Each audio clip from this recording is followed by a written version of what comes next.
What's up, my dudes? It's Ansu, and today we're going to talk about the worst books I read in 2020. 2020 was pretty terrible. We do have some terrible books as well, so I have everything kind of listed down in my journal, and we're going to just talk about some of the books that I didn't really love. By no means are these completely terrible, like not a single person is ever going to enjoy it. I just was not one of them.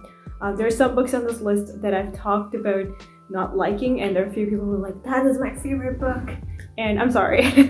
I do apologize, but I personally didn't like these books. I don't think they should have been read by me, at least, so let's just talk about them. First book that I'm going to quickly talk about is Ignite the Sun by Hannah Howard, and this one I actually got as an audiobook arc from NetGalley, and I thought it had a lot of potential, but it just didn't fulfill it for me. 16-year-old Syrian Nightingale who lives in this place that is shrouded by darkness.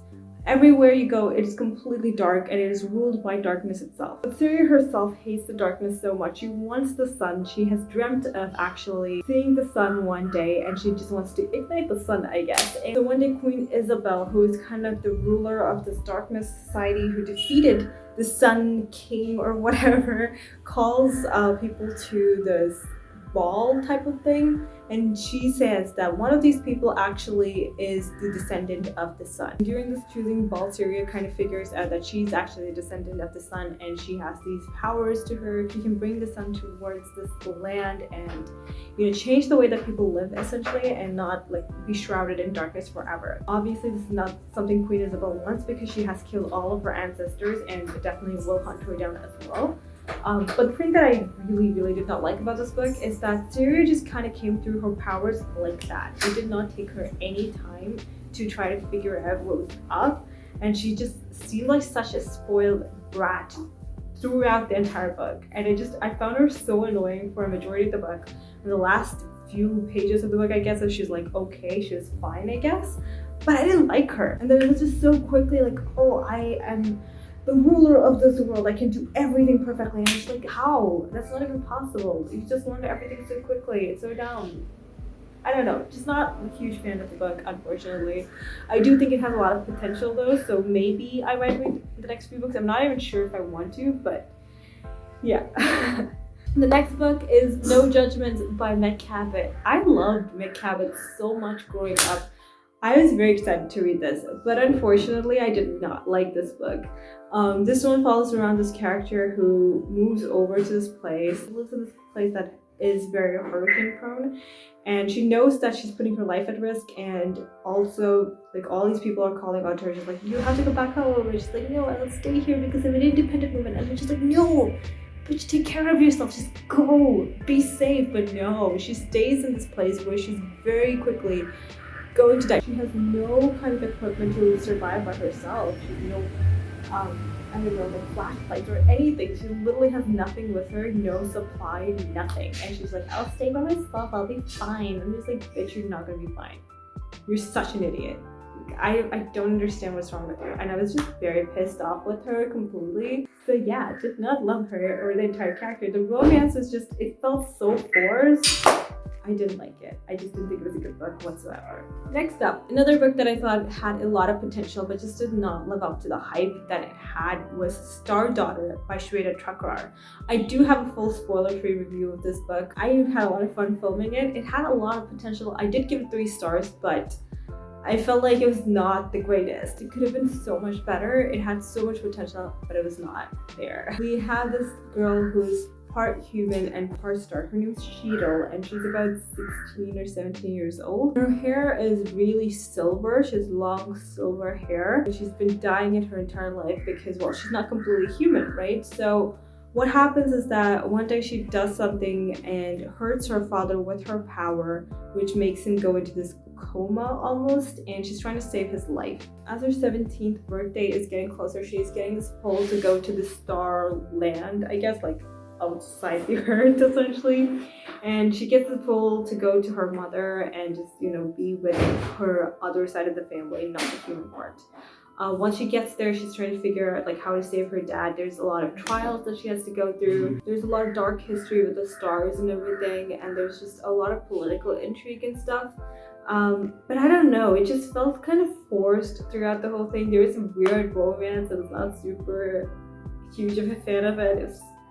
I didn't love it, man. I just thought it had a lot of potential, but it's just not for me. The only thing good about this book was that there was a great friendship. There was a good like best friend relationship in here, and I really adored that. I feel like everyone kind of needs that in their life, but I don't think she'll really deserve that friend at all. I just don't think she deserved it. I just thought it had a lot more potential. I just didn't love it. The next book I want to talk about is Everything Everything by Nicola Yoon. I had actually seen this movie previously, so I knew exactly how the story was going to go. The book was not different whatsoever. It was literally the movie, so that was a good thing, I guess. I don't know. We have this girl who cannot leave her house because she's allergic to literally everything. So she steps out of her house, something's going to happen to her, and she's going to die. We know this about her, right? And one day, these new neighbors move in and she strikes a friendship with this boy who's living there. They become really good friends. They start to kind of have romantic feelings for each other, and it's very cute or whatever, right? But they can't really see each other, talk to each other, interact with each other whatsoever. I did like the mystery thing. I did like it in the movie as well, but I obviously knew about it. It wasn't something special. As the book itself, it didn't read as such a fun read or anything like that. I just completely questioned the main character's existence. Like, she knows that she would literally die if she leaves. I'm glad she found out what happened, but at the same time, she knew that she was putting her life at risk and she was just literally doing it for this guy. Not a huge fan.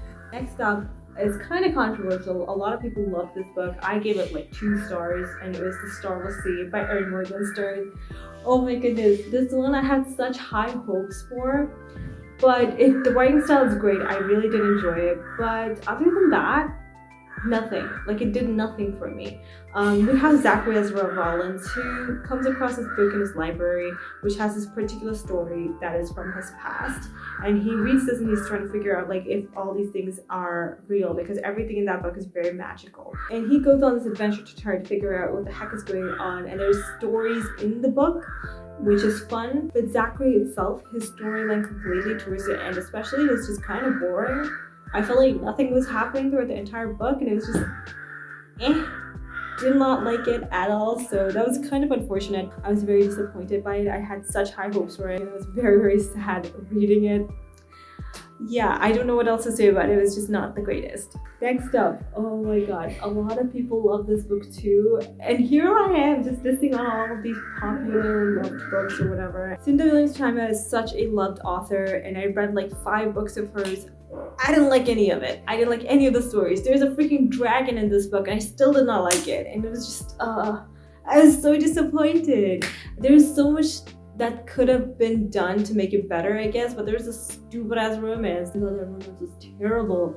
They literally saw each other once, and the next time they see each other, they're like, oh, I'm in love with you. Like, I didn't like it. I did not like that book whatsoever. I don't know what else to say about it. There's a dragon involved and it still did not intrigue me. So I don't know what else to say to you guys. This is not good. The kid who's like the main character is trying to avenge his parents and family's death or whatever, and he's trying to like figure things out. Didn't like it. Okay, let's just move on to the next one. Well, the next one is just even worse. This is a very, very loved book. And then there's me hating on another book that's very much loved. Anna and the French Kiss by Stephanie Perkins. What the fuck was that? Why do people read this book and think, oh my god, this is exactly how I want romance to be? Y'all are not healthy. You do not have healthy relationships. That is not a healthy relationship, girl. Like, get out. What are you doing? We have Anna, who goes from America to France to this boarding school, and she meets this boy there, and everything is supposed to be butterflies and unicorns and everything, but he has a girlfriend. Anna knows this very well, right? And this kid, he's very, posh. He talks in a very posh accent, and he's very cute. I understand that. That's completely fine. You can see a guy who is in a relationship, and you can just think, oh, he's cute, whatever, right? That's totally fine. I understand that completely. But Anna is obsessed with this kid, right? She knows that another friend of hers likes this boy.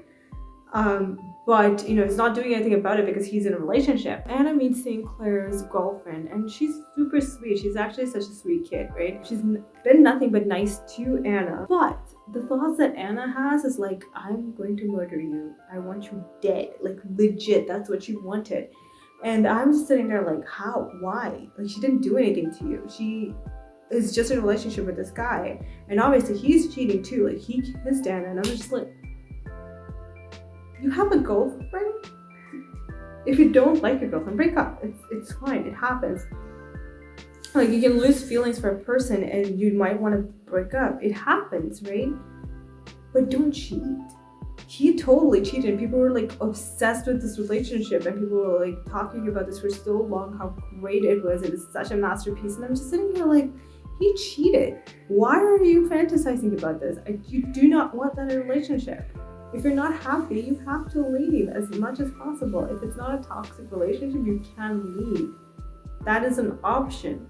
And he was not in a toxic relationship. And I'm just like, you're playing with another person's emotions like it's not a big deal. I've talked about this book so much on my channel, and I feel like everyone probably knows this by now, how much I hate this book. I think it is terrible, and it's just not a good read. Definitely don't read it. I didn't like it. I just thought it was terrible. That's it. End of story. Alright, you guys, those were the worst books that I read in 2020. Unfortunately, these didn't do much for me. I know some people really loved many of these books, and it wasn't for me. I did not like it for whatever reason. It didn't resonate with me, I guess. And yeah, I just wore my favorite shirt because I wanted something to be good today. So he's very cute. I love him. Yeah, if you really like this book, that's great. Good for you. Stand up for the book, I guess, but it's just not for me. So yeah, those are all the books that I wanted to talk about. I will see you all next time with another one. Until then, I'll talk to you all in the comments.